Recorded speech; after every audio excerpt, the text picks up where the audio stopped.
All right, so today we're going to summarize what we talked about in class today, and that's techniques for increasing confidence in the data that we collect. And I'm going to call that data collection techniques. There are three of them. So the first one that we're going to talk about is to maximize the range of the values that you're testing. You can pause this video at any moment if you need to write stuff down. So by this, I'm referring to the independent variable. That would be the variable that's graphed on the x-axis typically. The independent variable is the one whose values you choose to test. So it's important to show that, it's important to ensure that the range of these have like really big values and really small values, meaning like extreme values as much as possible, so that we can really see how the trend takes shape. If you don't test a very big range, you're not really seeing how anything's changing, right? You're only changing the independent variable by a little bit, so the dependent variable may not change by very much either. So we want to try and get the min and max to be as much as possible. Let's look at a couple examples.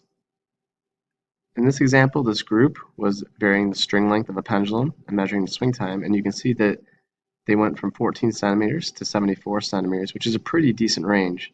I mean, this is probably 5 or 6 times bigger, 74 is, 5 or 6 times bigger than 14, so that's a pretty decent range.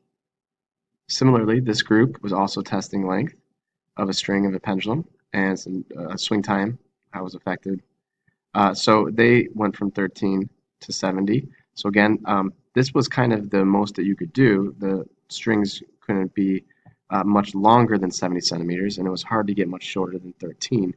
So this was, again, a good example of having a maximum range of values to test.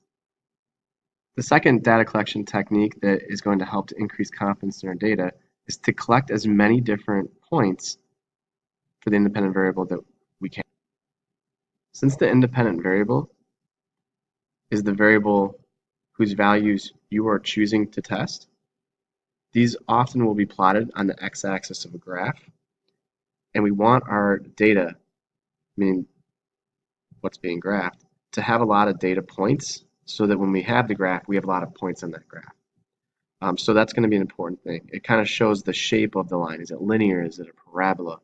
Etc. So it's important to have a lot of different data points. Let's look at some examples here.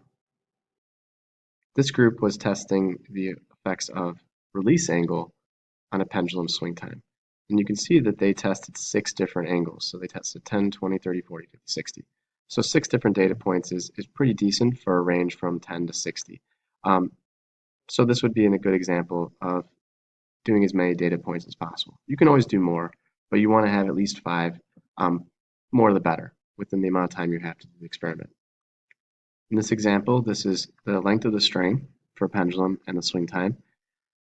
These actually have not only a good range from 63 centimeters to 9 centimeters, which we talked about as number 1, maximizing the range of values tested, but they also have a decent number of values that they tested, meaning they collected many data points. They have 63, 47, 36, 29, 9. So this would be 5 data points. Obviously, the more the better, but 5 data points is much better than like 3, for instance. So the third data collection technique that we want to highlight here to increase confidence in data is going to be utilizing repeated trials. That being identical trials, meaning this under the same conditions to assess error and then also to obtain an average. The idea here would be that we would take several trials. This can be as much as you have time for.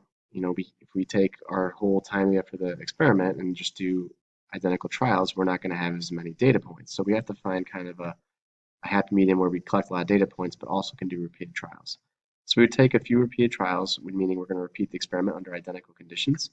This allows us to then obtain an average value of these repeated trials, which is actually the most accurate measurement that we can then use to be plotted on the graph. An average is a more accurate measurement than any of the individual measurements with which we obtain the average.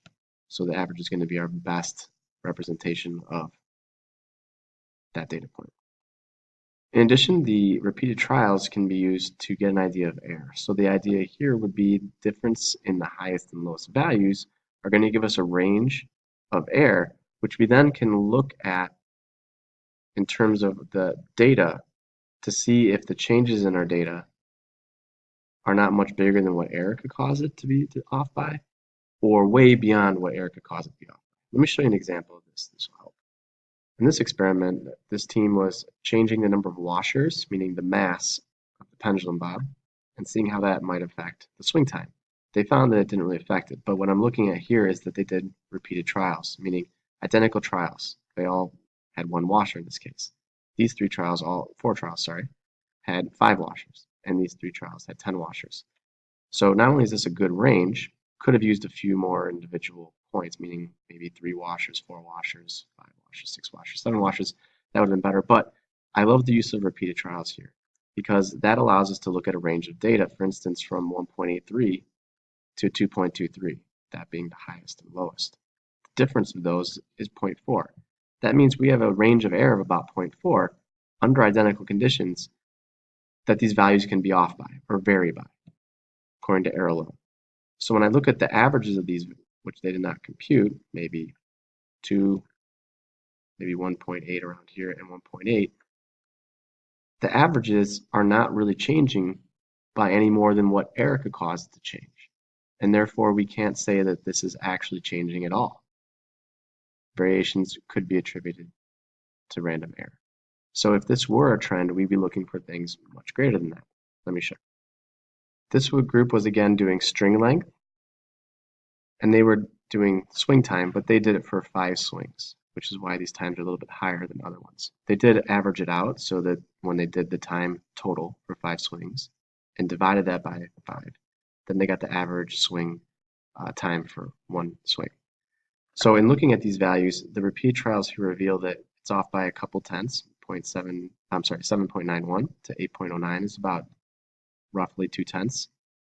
So if we use that range of error and say this could also be off by 2 tenths, and this could be off by 2 tenths, and we'll say even this one, not sure what this number is, maybe 2.97. We have a little artistic rendition of this. Let's say this could be off even by 2 tenths. These changes are much bigger than 2 tenths among length to length to length. Therefore, the changes that we're seeing from data point to data point to data point far exceed the changes that error could cause. Therefore, I would say that this is definitely changing, and then we could go ahead and graph it to see the way in which it changes by plotting it and fitting a line to it. You can see just individual times, we're going from 0.59 all the way up to 1.6, which is a difference of an entire second, which should be much more of a change than what error could cause. And therefore, the repeated trials help to reveal that. All right, so that concludes the lecture. I'll see you tomorrow in class.